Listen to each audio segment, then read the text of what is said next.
Hello, everyone. My name's Emma Cass, and I'm a Business Development Manager for Digitisation at the British Library in Boston Spa. I'm also joined by my colleague, Peter Chimera, who's a Performance and Business Analyst in the department. Hello, everybody. Byron's sort of gone through already what we're going to talk about, but from our perspective, the purpose of the talk is to inform you of the work that the British Library is doing in terms of digitisation and how the library is working to make more of its collections and those of other organisations accessible to the public, and how a partnership with increase access to digitised material. I'll give a brief introduction to the library, look at the history of the British Library digitisation services, and then I'll pass you over to my colleague Peter, who will look at our workflows for digitisation projects, and also give you a few examples of case studies of some of the work that we've undertaken.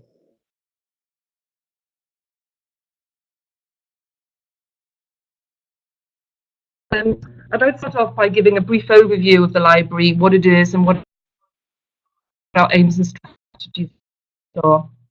The British Library is the National Library of the United Kingdom, which you all probably know, and one of the world's great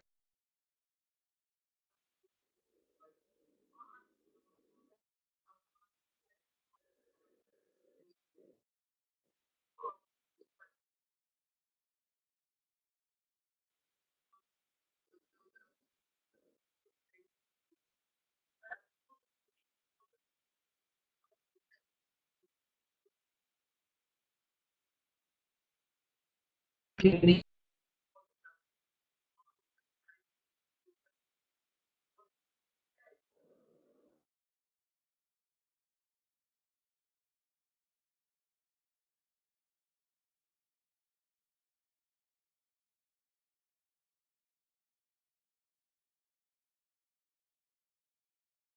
Almost all known languages. If you looked at 5 items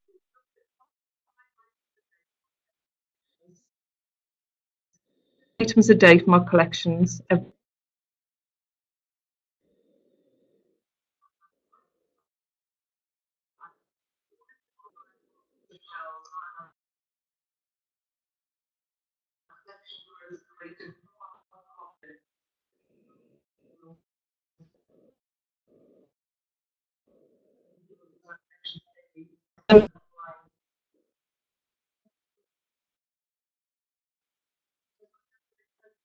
go a little bit closer to celebrate 50 years as the National Library of the United Kingdom. And as part of our Living Knowledge strategy, the library wants to enable the information and knowledge contained within our collections to be used in new and better ways. The part and parcel to this is making born digital material available to our researchers and digitising our collections to make them more widely available and more usable, as well as preserving them for the future. However, we're in a transitional time with researchers requiring access to physical and digital information, both in our reading room and online, mobile and in the field. So at the moment, we have to be a hybrid library, access to information. Libraries have to select what we will connect to, what falls out of our remit, because the costs of collecting and connecting, curating and preserving, and providing access to content in meaningful ways that our users require is growing.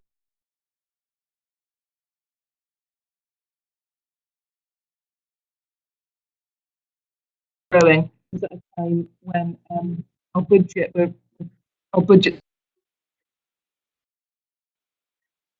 is being cut, our public sector is being restrained. The British Library has been at the forefront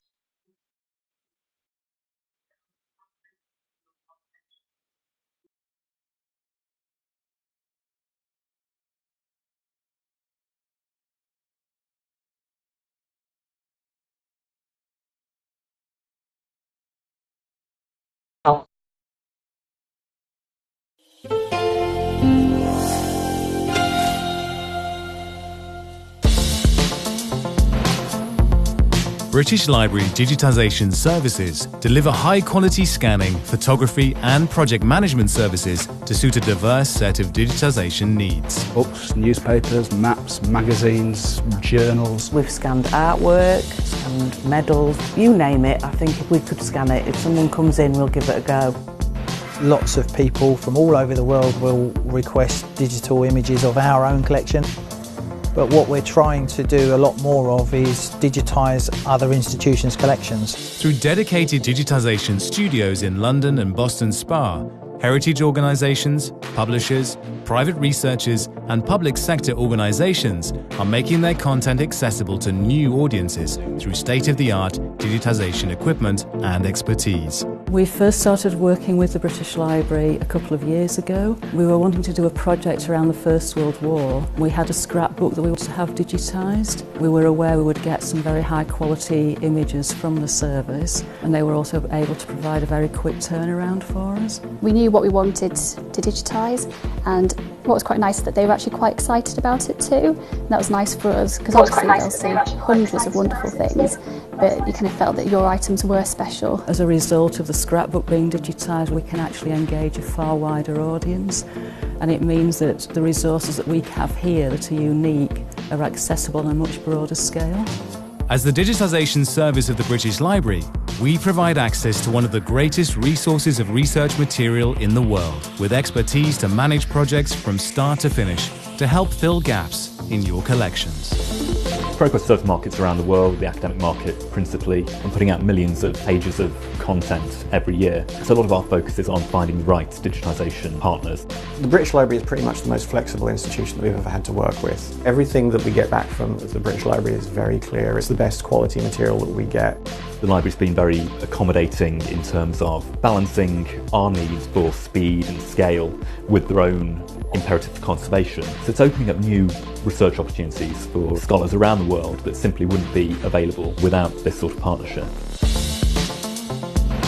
We're going to provide the best product possible. We have the equipment, we have the people who are the most important part of that process. They're the experts, and the output is always consistently the same. The British Library has been very accommodating in that they're happy to just scan precisely what it is we ask for. We can plan our schedules. It's a very smooth process. Working with the British Library has been really successful for us. And just the fast turnaround and the quality of images they've produced has meant that we've been able to do so much work with them. And so it's something that I think would be really good to do again, and which we intend to do, and it's something I'd really recommend to other people.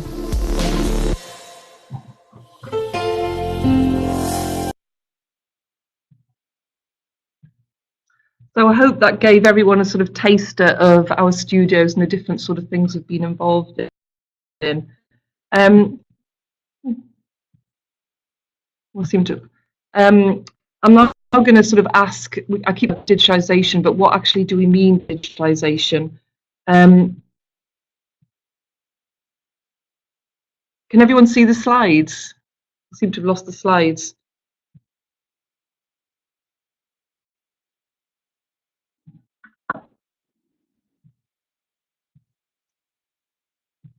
I'm going to keep talking without the slides. Mike, can you have a look and see if we can pull them back up again? So I said I keep talking about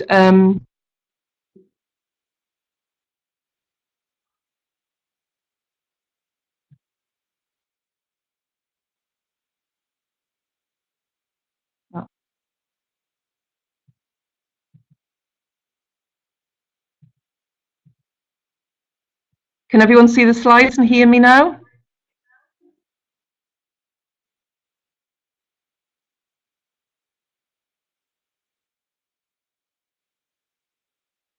Yes, great. Ooh.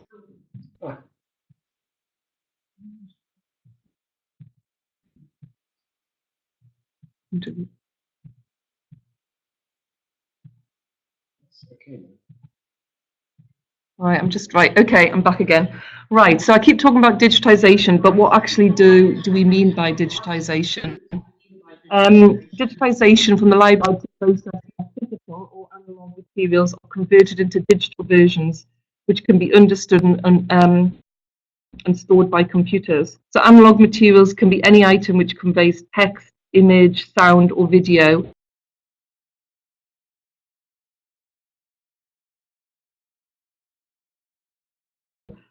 Shared or accessed more easily and effectively. Consequently, digitisation is being adopted by institutions the world over, particularly for use in maintaining records of culturally and historical significant information. So let's take an ancient manuscript, for instance. Previously, such an item might have been accessed in person and in a specific location, such as a museum. Even then, it might have only been usable by an exclusive number of experts trained in handling such a fragile item. So in a world of digitisation, the same document can be converted into a format to be made available via the internet, can be turned into a searchable resource for academically protected against further potential damage as time progresses.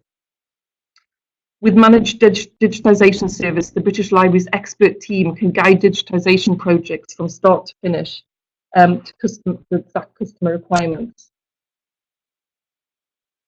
So why should we digitise? Well, we've given you a few examples already of why we should digitise. But through digitisation, the processing, storage and transmission of all kinds of information can be made more efficient, reliable and standardised. And furthermore, unlike analogue data, which typically loses quality with each copy or transmission, digital information can be stored and shared repeatedly without any kind of degradation.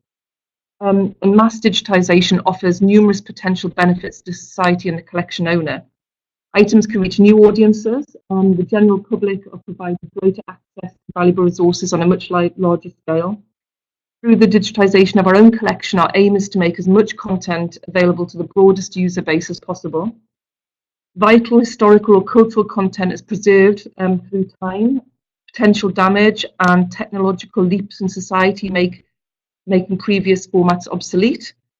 Academics are supported in new innovative education research methods.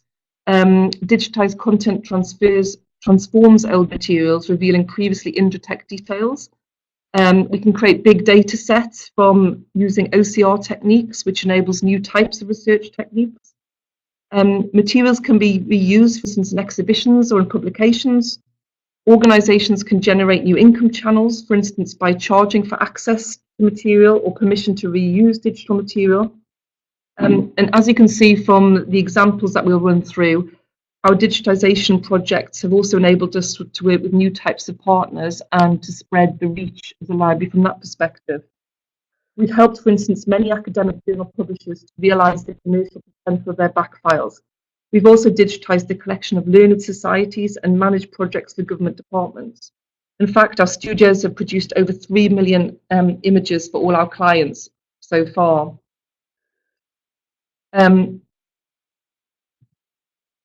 How do we fund digitisation? Well, we work with our own internal budget to digitise important national and heritage items for preservation purposes. We also work with partners and philanthropists with different and various projects.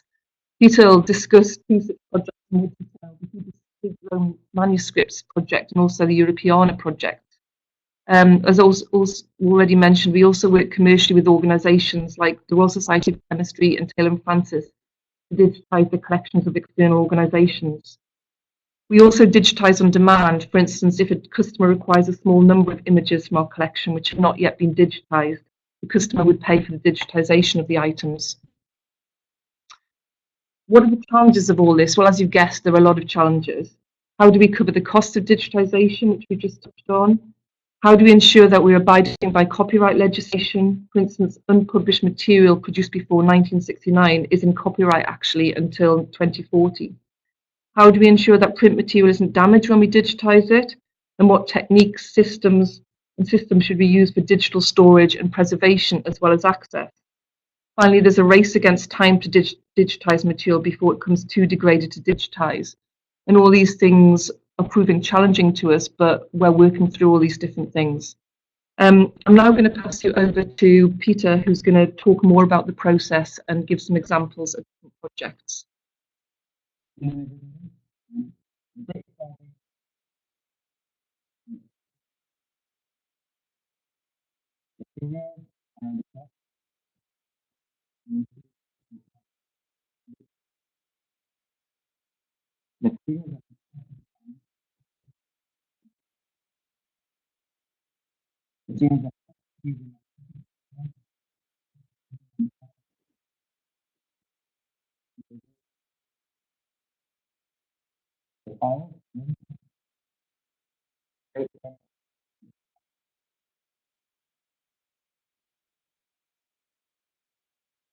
Each data is noting essential details about the end materials. Documents are subjected to OCR processing, capturing text as digital information, and any derivative files are extracted.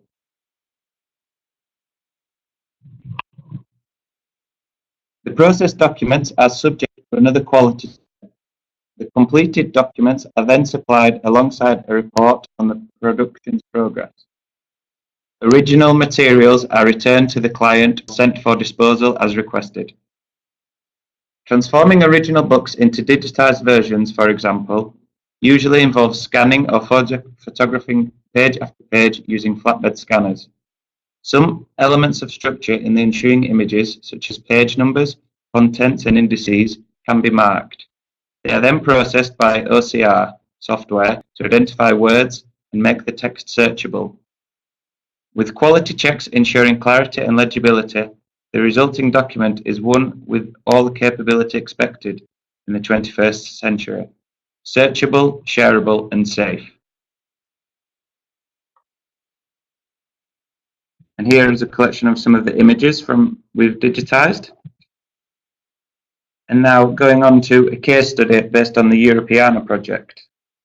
The British Library has been one of the leading contributors to the Pan-European commemoration of World War I, Europeana 1914 to 1918.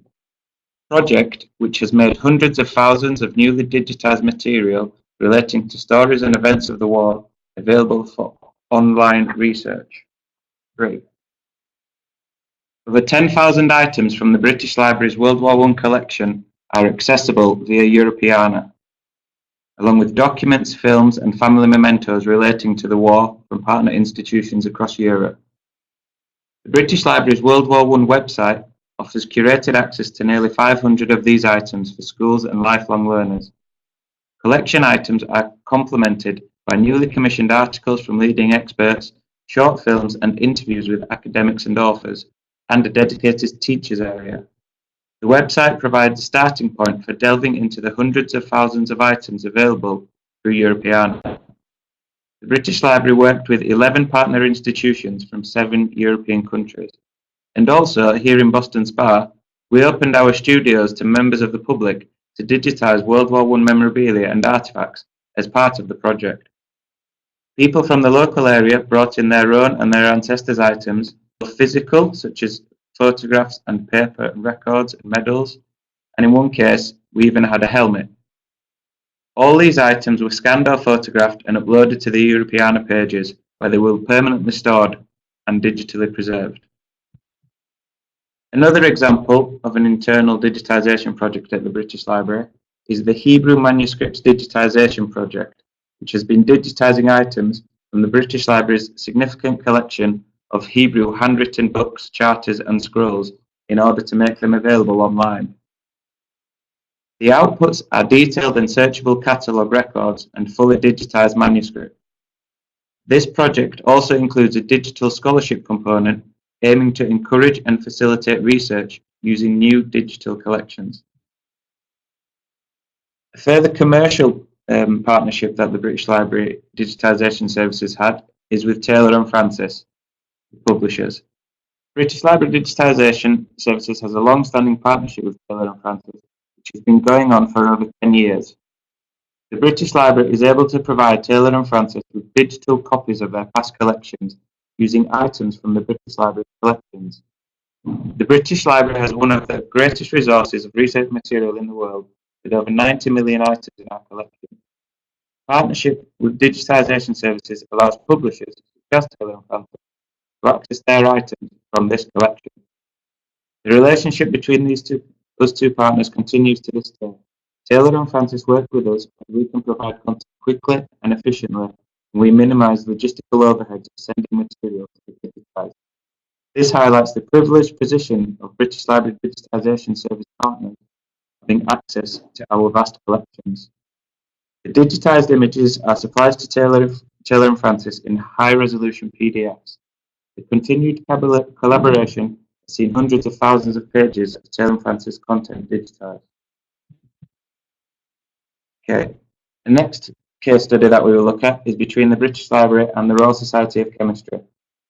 Despite only taking its current name in 1980, the RSC has over 170 years of history. With this comes a fountain of knowledge and archival resources at its disposal. British Library Digitisation Services digitised over 750,000 items from the RSC's archive, making them available to the Society's members and the wider public online. The partnership allowed the RSC to fulfil their ambition of making their historical collections more accessible to members and a new worldwide audience. Items from the digitised collection include the Davy bookcase, books owned by members of the Davy family, and Sir Henry Roscoe's collection, as well as minutes from the Society's meetings dating back over 100 years. Glass lantern slides formed a significant part of the collection, and these too were digitised and made available online. The British Library has specific equipment that enabled us to deal with this rare request, and we were able to provide excellent quality reproductions of the images of these slides. After the success of this project and the quality of product developed, Digitisation Services and the RSC are continuing to look to work together again to digitise more items from their historical collection. I'll briefly introduce the collaboration partnership between the British Library and Ingenta Connect. Every institutional library has its own archive of rare documents and publications, no matter how important this content may be to specialist researchers. As hard copy in print format, it remains accessible to very few. Creating a digital version is the answer, of course, but inevitably this begs the question, how can such content be safely and securely digitised, and how can the resulting digital assets be made available and widely distributed? As you can see from the previous slides, one of the challenges in terms of digitisation is making material accessible. From the internal projects we have been involved in, the library often uses third-party sites to make our material available. Now, through our collaboration with Ingenta Connect, a solution to this challenge is at hand. Digitisation can be provided by the British Library's own services, and this content can be made available globally via Ingenta, one of the world's most respected digital management solutions for scholarly content. The first stage of this process is following on from how we have described during the previous slides. We will use the techniques and methods described throughout, and then we will pass on the final product onto Ingenta Connect, who will then load it onto their servers. Byron will shortly discuss this in more detail, but I'll just finish off by explaining what's next for the British Library. As we build on our living knowledge vision, we will continue to preserve, digitise, and make our vast collections available to the public. Working with philanthropists, the public, other partner organisations, we will continue to make content accessible to more communities across the world. That's all from me, so I'll now hand you over to Byron Russell, who will talk to you about the dissemination of digital content through Ingenta. Hello everyone, and for those people who couldn't hear me right at the beginning, many apologies. Hopefully everyone can hear me now. I'm head of Ingenta Connect, and so I'd like to talk to you briefly about what we can do in terms of dissemination. So, as Peter said, last year we signed a collaboration with the British Library. We've actually been working with the British Library for a number of years, and we act as their partners on the document delivery service for a number of leading publishers. Ingenta Connect has actually been going for around 20 years. We aid research and discovery worldwide, and we have at the moment over 86,000 registered librarians, 25,000 libraries, and over 1.8 million registered end users who access the content that we provide in over 170 countries. Of course, we're not publishers ourselves. We rely on third parties to provide the content for us. But what we do is provide a means to get that content out to the people who need it most, that is to say, researchers and indeed the general public. We work closely with all the major search and referral tools, including people like Google Scholar, Bing, MSN, Google Subscriber Links, and library discovery tools, including EBSCO and Summon. We work with add-on federated search tools, including TrendMD, to ensure that content that is hosted on Ingenta Connect is made available and searchable to as wide an audience as possible. We also offer social media linking, so researchers who find content on Ingenta Connect can share that with their colleagues via Twitter and the usual social media feeds. We currently work with about 250 publishers, including those that have been named already here, people like Taylor and Francis, for example. We're one of the most visited sites in the world for academic and scholarly content. Every year, and these are 2016 figures, I need to update this slide, we had over 209 million sessions and 30 million page views, and we had around 4 million subscriber downloads. In terms of the territories where our visitors come from, most of them come from the USA. Increasingly, we're seeing visitors from China as well, around 20%, and around 13% from the UK. Canada and Germany also contribute to visitor numbers, and we get an increasing number of visitors from other territories in Asia, such as Korea, and of course English-speaking markets such as Australia. The content that we hold is not necessarily in English. We have Chinese content, we have Italian, we have Spanish content. We can cater with most language forms and most language variations. We don't necessarily host text. We can also host graphics, images, videos, and audio.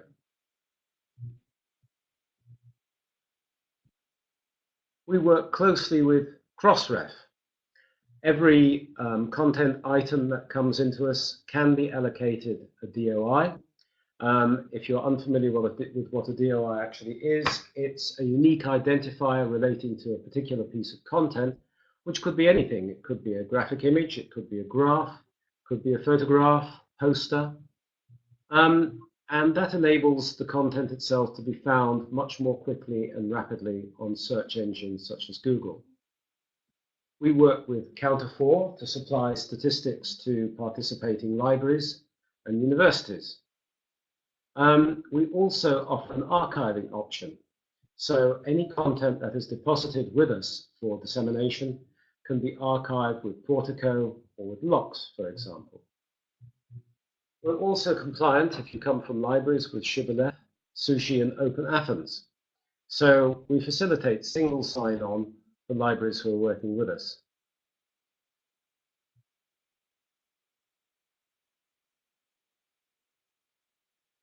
Slide seems to be unformatted for some strange reason. What I wanted to show you on this particular slide is what a page would look like with a digitized article. For some reason, this slide has completely reformatted itself. Another one of the joys of technology. But essentially, what you would see is the image and your own page relating to your institution. And this would enable you to download the articles either, or the documentation, and either as a free to download or open access document, or as a pay-per-view. In other words, you could offer this as, you could offer your documentation as a revenue generating item. You can upload and view usage statistics. You get your own dedicated administration pages, so you'll be able to administer your site.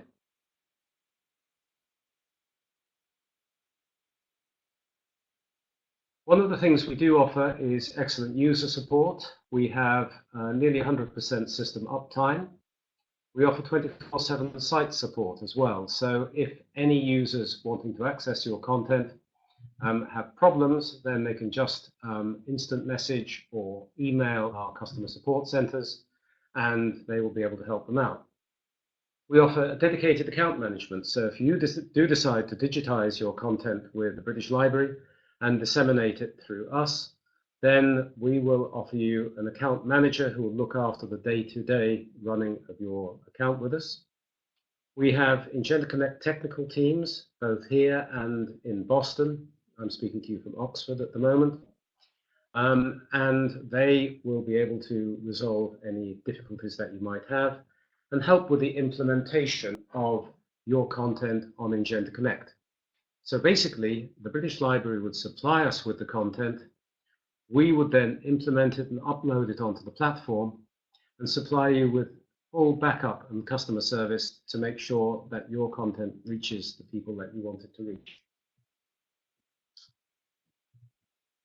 Okay, if you'd like to find out more about the digitization services offered by the British Library, please get in touch. Go to www.bl.uk/digitization-services.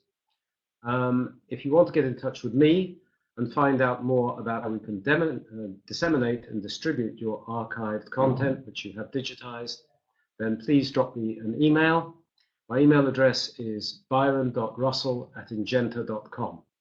And if you'd like to visit us, then do go to the website, which is ingenta.com, but I would recommend that you actually visit the Ingenta Connect website if you've not already done so, and you can see how journals, books, and other documents are presented on the site. The website is www.ingentaconnect.com. Thank you very much. If anybody has any questions now for either me or for Emma or for Peter, please type them in and we'll do our best to help you.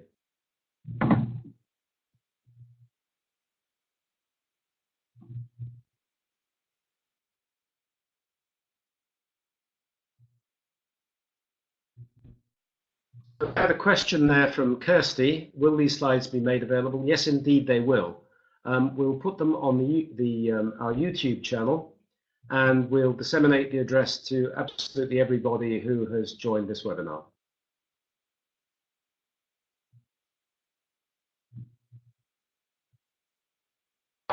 Message from Nat: if our content is hosted on Ingenta Connect, who holds the copyright IP rights to that content? You do. We're not publishers, and you hold all the rights and can set the prices if you want to sell that content. We don't hold any rights in the content whatsoever. We simply provide the service. Judy asks, are there already other collections that have been digitized by the BL and available on Ingenta Connect? Not so far, no. This is a new initiative, and we're very, very excited about it. We're delighted to be working with the British Library on this. I've had the privilege to visit BL's digitization services up at Boston Spa, and they are absolutely state-of-the-art. They are absolutely wonderful, really, really interesting visit. If anyone wants to come and visit us. I was about to say. Yeah. Sorry, Byron. Do add. Yeah, I was just going to say, if anyone wants to come and visit our digitization studios, we have studios in London and up in Yorkshire. You're very welcome to come and visit. Judy again asks, would the collections be open access or paid subscription? That's entirely up to you. You own the rights to the content, and you own the manner in which they are distributed. So they could be open access if you wanted them to be so, in which case they could either appear on Ingenta Connect or our new forthcoming platform, which is called Ingenta Open and is exclusively and purely open access. That would be up to you. Alternatively, if you wanted to turn them into a source of revenue generation, then you could have them as paid subscription. In terms of managing the subscriptions, we can sell the subscriptions on your behalf through the website, or alternatively, if you would prefer to do that, then you can sell the subscriptions. Normally, what happens though is that it's a pay per image or pay per documentation, and we manage that process. We do all the financial side. We have our own e-commerce suite. We would collect the money on behalf of purchasers, and we would pass that back to you.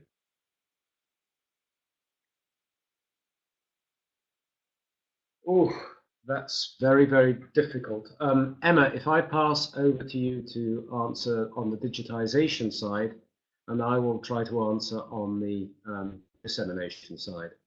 Yeah, I mean, from the digitization perspective, what we like to do is a sort of trial and look at the content But at the moment, our sort of standard fees per page are 44 pence per page, which includes OCR. But that would, if we did sampling, that would generally come down the price per page. And from the dissemination point of view, it entirely depends on the amount of content. But typically, our publishers, and remember at the moment we host mainly journals and books on behalf of people like Amsterdam University Press, Manchester University Press, and others.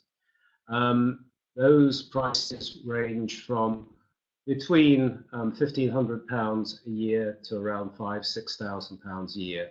But again, that's very much a ballpark figure, and it depends on the volume of content. Could be slightly under that, could be slightly more.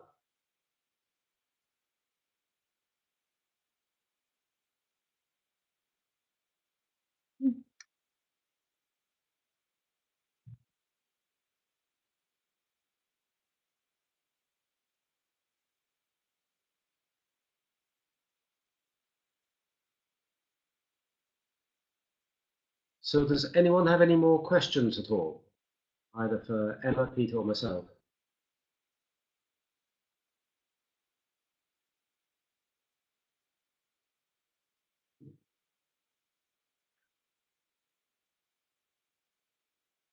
Well,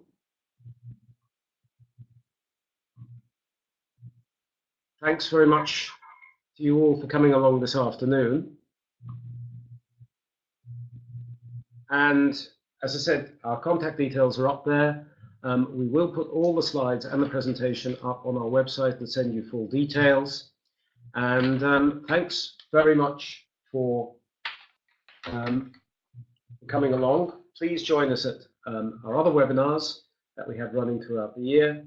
And if you would like to meet us, then we, and by we I mean Ingenta Connect and the British Library, will both be at the London Book Fair in April. Thanks very much indeed. Thank you, everyone. Thank you.